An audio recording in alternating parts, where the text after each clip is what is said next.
নমস্কার, আমি বাণী ব্যানার্জি, মন প্রাণী হিলিং সেন্টার এবং বাণীশ্রী কি অনুষ্ঠানে আপনাদেরকে আবার স্বাগত। আবার আজকে একটা নতুন জিনিস নিয়ে চলে এলাম, যে জিনিসটা নিয়ে আমি এর আগে একবার সৃষ্টি টিভিতে আলোচনা করেছিলাম। কতটা বুঝতে পেরেছো আমি সেটা বুঝতে পারিনি, কিন্তু আজকে একটা খুব নতুন টেকনিক নিয়ে বলবো, যেটা তোমাদের কাছে মাস্টার কিওয়ার্ড। এবং প্রত্যেকের জীবনে একটা মাস্টার ওয়ার্ড থাকে, এবং যেই সংখ্যাটা মানুষের জীবনে কিন্তু খুব গুরুত্বপূর্ণ এবং লাকি হয় সেই নাম্বারটা। সেটা কি না, date of birth. Date of বার্থটা কি? ধরো আমি বলছি 16/1/66 একটা ডেট অফ বার্থ পাওয়া গেল। 16/1/66 যদি ডেট অফ বার্থ পাওয়া যায়, তাহলে আমরা কি করব, ওটাকে সাজাবো কিভাবে? একটু সাজিয়ে নিতে হবে। ইয়ার, মান্থ, ডেট, এইটা মাথার মধ্যে রাখবে, যেটাকে আমরা সাজাবো কিভাবে নাম্বারটাকে। ইয়ার, মান্থ, ডেট। ইয়ার তাহলে চলে আসছে 66, মান্থ চলে আসছে 01, আর তোমার 16টা পরে চলে আসছে। তাহলে এরকমভাবে মাথায় রাখবে। আমরা ডেট অফ বার্থকে আমরা অ্যাঞ্জেলিক নাম্বার হিসেবে ব্যবহার করতে পারি, এবং আমার কাছে ওটা মাস্টার নম্বর, এবং এই নম্বরটা আমার জীবনের লাকি নম্বর, এবং এই নম্বরটা আমি সব কিছুতে ব্যবহার করতে পারি।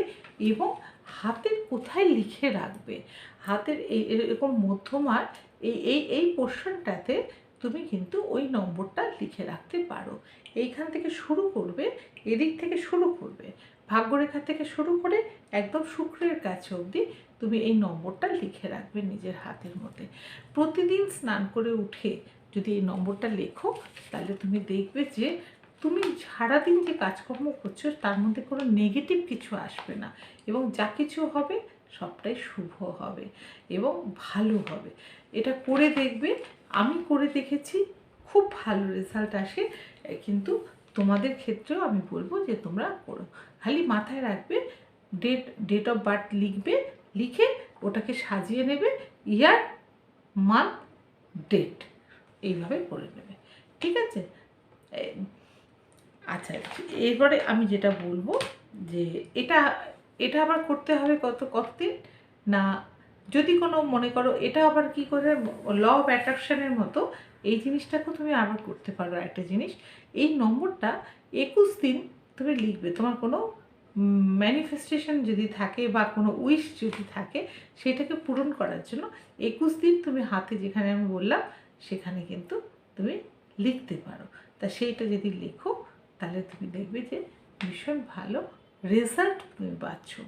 আচ্ছা, আরেকটা বলবো যে অনেক কাপলদের দেখা যাচ্ছে যে ডিভোর্স হয়ে যাচ্ছে, এবং এক পক্ষ চাইছে না, আরেক পক্ষ চাইছে যে না, তোমার সঙ্গে আর থাকতে পারছি না।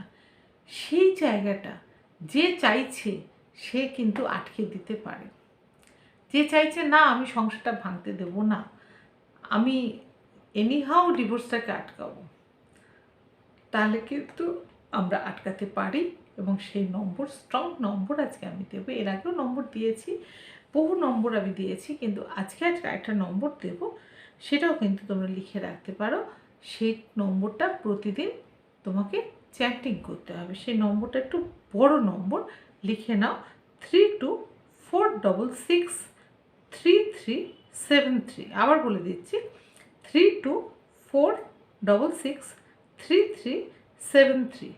এবং আরেকটি নম্বর হচ্ছে 57422797। এই নম্বরগুলো যদি চ্যান্টিং করো, তাহলে দেখবে রিলেশনশিপটা আরেকটু গাঢ় হয়েছে, বা যদি মনে হয় ডিভোর্স হবো করছে, কিন্তু ডিভোর্স হবে না, যাতে তোমাদের মিউচুয়ালি আবার তোমরা একসঙ্গে থাকতে পারবে।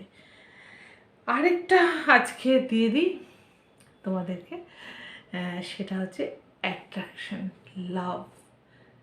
দুজনের প্রতি, পরস্পরের প্রতি রেসপেক্ট এবং লাভ আসাটা কিন্তু ভীষণ জরুরি।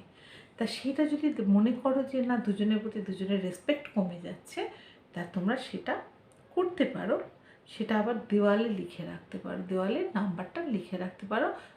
ওটা কোনো চ্যান্টিং করতে হবে না, ওটা নজরে পড়লেই তুমি একবার সংখ্যাটা দেখে নেবে। সেটা কি, 815 আর 889, 815 889।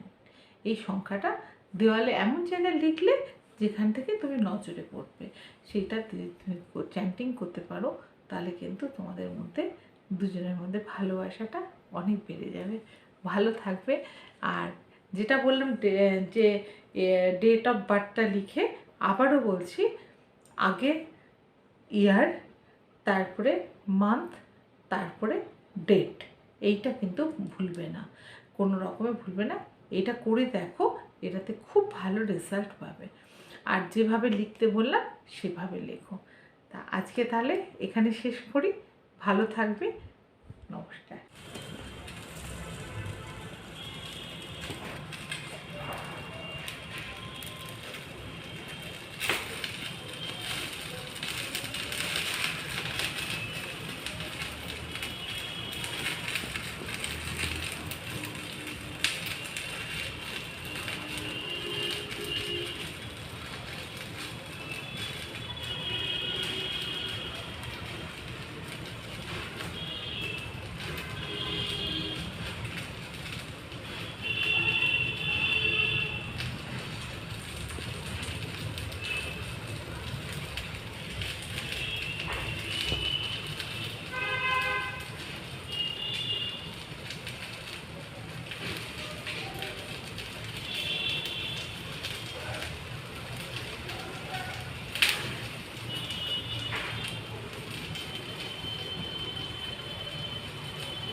দাঁড়া।